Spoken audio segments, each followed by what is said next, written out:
رسول کائنات نے فرمایا، رب کریم فرماتے ہیں جب میرا بندہ ہاتھ اٹھاتا ہے نا تو مجھے حیا آتی ہے کہ میں خالی کیسے لوٹا دوں اس کے۔ اتنے بڑے بادشاہ کی بارگاہ میں، او بھائی لوگوں سے عزتیں تلاش کرتے ہو تو وہ کیا تمہیں عزت دیں گے؟ وہ تو کل اچھا کہتے ہیں پرسوں برا کہنے لگ جاتے ہیں۔ صحابہ نے عرض کیا، یا رسول اللہ صلی اللہ تعالی وسلم ہمارا رب کہاں ہے؟ ہمارا نا اپنے رب کو دیکھنے کو جی چاہتا ہے۔ جب صحابہ نے یہ عرض کیا تو اللہ نے قرآن مجید نازل کیا، فرمایا وَإِذَا سَأَلَكَ عِبَادِي عَنِّي فَإِنِّي قَرِيبٌ۔ محبوب جب میرے بندے آپ کی بارگاہ میں آ کے میرے بارے میں پوچھیں نا تو ان سے کہہ دینا میں ان کے قریب ہی ہوں، قریب ہی ہوں۔ دلیل کیا ہے؟ بھائی اذا دان، یہ جب بھی مجھ سے دعا مانگیں گے میں ان کی دعاؤں کو قبول فرماؤں گا، میں ان کے قریب ہوں، میں ان کے قریب ہوں۔ یہ جب بھی دعا مانگیں گے نا میں قبول کروں گا، میں ان کے قریب ہوں۔ اللہ تبارک و تعالیٰ کے بندے اللہ سے محبت کرتے، رب کی بارگاہ میں جھکتے، اس کو اپنے دکھ سناتے، اس کے پیارے محبوب صلی اللہ تعالی علیہ وسلم کا وسیلہ لے کے اس کے حضور حاضر ہو جاتے۔ جب آپ کی توجہ اللہ کی جانب، میرے نبی پاک صلی اللہ تعالی علیہ وسلم نے فرمایا ہر چیز اپنے رب سے مانگ، ہر چیز مانگ، ہر چیز مانگ۔ یا رسول اللہ کیا کچھ؟ میرے محبوب نے فرمایا تیرے گھر میں نمک بھی ختم ہو جائے تو وہ بھی اپنے رب سے مانگا کر، تو مانگنا وہ تجھے دے گا، تو اس کی بارگاہ میں کشکول طلب دراز تو کرنا۔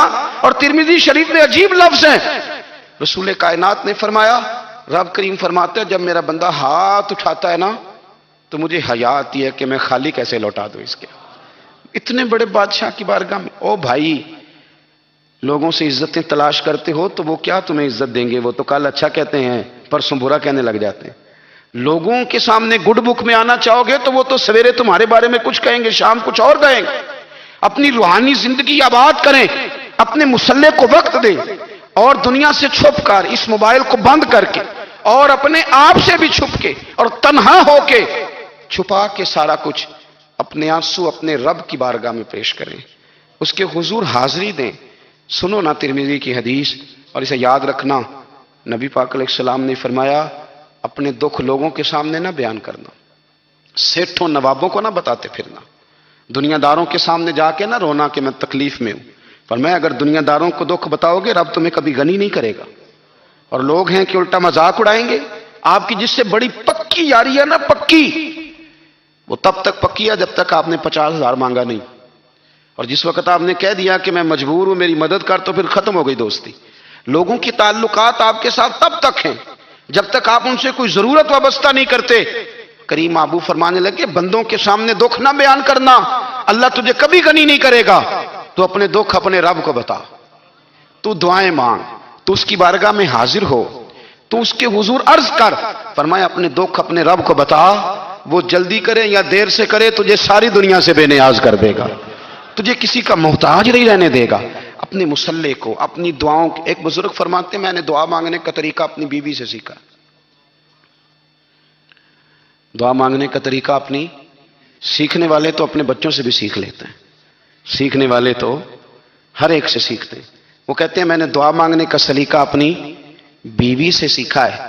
حضرت وہ کس طرح؟ فرمانے لگے میری بیوی نے نا مجھے کوئی کام بتایا، کچھ پیسوں کی ضرورت کے لیے کہا، تو میں نے اسے کہا کہ بھئی ابھی میرے پاس نہیں ہے، کچھ دنوں میں آتے ہیں تو میں دے دوں گا۔ عورتوں کی عادت ہوتی ہے وہ بار بار یاد کراتی ہیں، 2-4 دنوں کے بعد پھر اس نے کہا حضرت وہ میں نے کہا تھا کچھ پیسے، میں نے اسے کہا کہ ابھی میرے پاس نہیں ہے، کچھ دنوں میں ملتے ہیں تو میں تمہیں دے دوں گا۔ اس نے کچھ دنوں کے بعد پھر کہا حضور وہ میں نے کچھ پیسے کہے تھے۔ فرماتے میں نے ڈانٹ دیا، میں نے کہا کہ کیا تو روز مجھے شرمندہ کرتی ہے، کہا نا میرے پاس نہیں ہے، ہوں گے تو دے دوں گا، تو روز یاد کراتی ہے۔ فرماتے ہیں اس نے پہلے تو میری ڈانٹ کو سہا، پھر میرے سخت جملوں نے اس کی آنکھوں میں آنسو پیدا کر دیے، پھر اس نے اپنے آنچل میں اپنے اس دکھ کو سمیٹا، اور پھر اس نے ایک جملہ کہا تو میں رو پڑا، اور مجھے اپنے رب سے مانگنے کا طریقہ آ گیا۔ مجھے کہنے لگی حضرت جی آپ نے ڈانٹ دیا میں نے سہ لیا، پر آپ ہی میرے شوہر ہیں، بتائیں نا آپ سے نہ کہوں تو میں کس سے جا کے کہوں۔ فرماتے ہیں میں رو پڑا، اور میں کھل کے رویا، اور میں تڑپ کے رویا، اور پھر میری سسکیاں بند گئیں۔ تو مجھے کہنے لگی آپ کو کیا ہوا؟ میں نے کہا مجھے بھی دعا مانگنی آ گئی ہے۔ جب میں اسے کہوں گا نا اللہ تو ہی میرا رب ہے، میں تجھ سے نہ کہوں تو میں کس سے جا کے کہوں؟ میں کیوں کسی بندے سے سوال کروں؟ میں کیوں کسی دنیا دار سے کہوں؟ میں تیرے بندوں کا، نیک بندوں کا وسیلہ لے کے، تیرے محبوب کی غلامی لے کے تیری بارگاہ میں آیا، تجھ سے نہ مانگوں تو کس سے مانگوں؟ سمجھ آ گئی ہے؟ جب میں اس رنگ میں مانگوں گا تو میرا رب میرے اوپر بڑا ہی فضل فرمائے گا، وہ میرے اوپر بڑی رحمت کرے گا، وہ میرے لیے آسانیاں کرے گا۔ عزیز دوستو، ہم اس طرح کرنے لگ گئے ہیں کہ ہم نے نا اپنے تعلقات پر اعتماد کرنا شروع کر دیا ہے۔ میرے تعلقات بہت ہیں۔ ہم نے اپنی دولت پر اعتماد کرنا شروع کر دیا ہے، میرے پاس دولت بہت ہے۔ ہم نے اپنے علم پر، اپنی شہرت پر اعتماد کرنا شروع کر دیا ہے کہ میرے پاس فلاں چیز بہت ہے۔ یاد رکھنا، جب بے نیاز اپنی صفت بے نیازی دکھاتا ہے تو بڑی بڑی دولتوں والے مجبور نظر آتے ہیں۔ بھائیو، جب انسان کا رشتہ اپنے مالک کے ساتھ ہوتا ہے پھر تو غم بھی کچھ نہیں کہتے، پریشانیاں بھی کچھ نہیں کہتی، پھر تو زندگی صبر والی، پھر تو زندگی توکل والی، پھر تو زندگی بھروسے والی، پھر انسان اپنے آپ کو رسوا نہیں کرتا، دنیا داروں سے امیدیں اس کی ختم ہو جاتی، امیدیں اللہ رسول سے لگا لیتا ہے، مضبوط ہو جاتا ہے، مضبوط، طاقتور ہو جاتا ہے، خوددار ہو جاتا ہے، باوقار باعزت ہو جاتا ہے۔ حضرت بہلول دانا رحمت اللہ علیہ بیٹھے تھے تو ہارون رشید حج کر کے آ رہا تھا، تو رستے میں حضرت شیخ سے ملاقات ہو گئی تو السلام علیکم کے بعد کہنے لگا، حضور کوئی حکم ہو تو بتائیے گا۔ تو حضرت بہلول دانا فرمانے لگے، تیرا رب کون ہے؟ اس نے کہا اللہ۔ تو فرمایا میرا کون ہے؟ کہا اللہ۔ فرمانے لگے تو بڑا ہی بیوقوف ہے، کیا تو یہ سمجھتا ہے کہ رب ہارون رشید کو تو دے گا اور بہلول دانا کو بھول جائے گا؟ تیرا بھی وہی رب ہے، میرا بھی وہی رب ہے۔ اس نے اگر تجھے دے کے آزمایا ہے تو ہو سکتا ہے مجھے نہ دے کے آزما رہا ہو۔ جب اس کی حکمت کے تقاضے ہوں گے تو عطا کرے گا اور دے گا، تو جا اپنا کام کر۔ بھائی، اپنی روحانی زندگی، اپنی عبادات، اپنے وظائف، اپنے روزمرہ کے معاملات، اپنی دعائیں، اپنا استغفار، دیکھو کوئی مشکل کام تو نہیں، 2 رکوع ہیں سورہ واقعہ کی اگر رات کو پڑھ لی جائے تو۔ میں کس طرح یہ بات بیان کروں کہ تعویذ بانٹنا آسان ہے اور وظیفہ بتانا مشکل ہے؟ سارا دن تعویذ بانٹیں تو لوگ لینے کو تیار ہیں، اور اگر آپ وظیفہ بتائیں تو کہتے ہیں تو مشکل کام ہے۔ او خدا کے بندے، اگر آپ کا تعلق قرآن پاک کے ساتھ مضبوط ہو، قرآن پاک کے ساتھ اگر آپ کا رشتہ ہو، لوگ سفارشیں ڈھونڈتے ہیں نا دنیا میں، کوئی تعلق مل جائے تو میرا کام ہو جائے۔ دنیا میں اتنا مشکل معاملہ ہے، آخرت میں مجھے بتائیے گا کتنا مشکل معاملہ ہوگا۔ میرے نبی پاک صلی اللہ تعالی علیہ وسلم نے فرمایا، جو لوگ سورہ ملک پڑھا کرتے تھے نا، سورہ ملک، یہ سورت ملک قیامت میں ان کی سفارش کرے گی، اور اس طرح کرے گی کہ کہے گی اے اللہ یہاں اس بندے کو جنت میں داخل کر دے یا مجھے قرآن پاک سے علیحدہ کر دے۔ تو رب فرمائے گا جا اس کا دامن تھام کے اسے جنت تک پہنچایا۔ آپ بات کو سمجھیں، جب آپ کے تعلقات اپنے معاملات کے ساتھ مضبوط ہوں گے، یہ نبی کریم نے وعدہ کیا ہے کہ تو سورت واقعہ پڑھ، تیرے گھر میں فاقہ نہیں آئے گا۔ حضرت عبداللہ ابن مسعود رضی اللہ تعالیٰ عنہ بیمار تھے تو حضرت عثمان غنی رضی اللہ تعالیٰ عنہ تیمارداری کے لیے تشریف لے گئے اور جا کر کے کہا کہ آپ بڑے بیمار ہیں، آپ کی بیٹیاں زیادہ ہیں، میں چاہتا ہوں کہ خزانے میں سے کچھ مدد کروں۔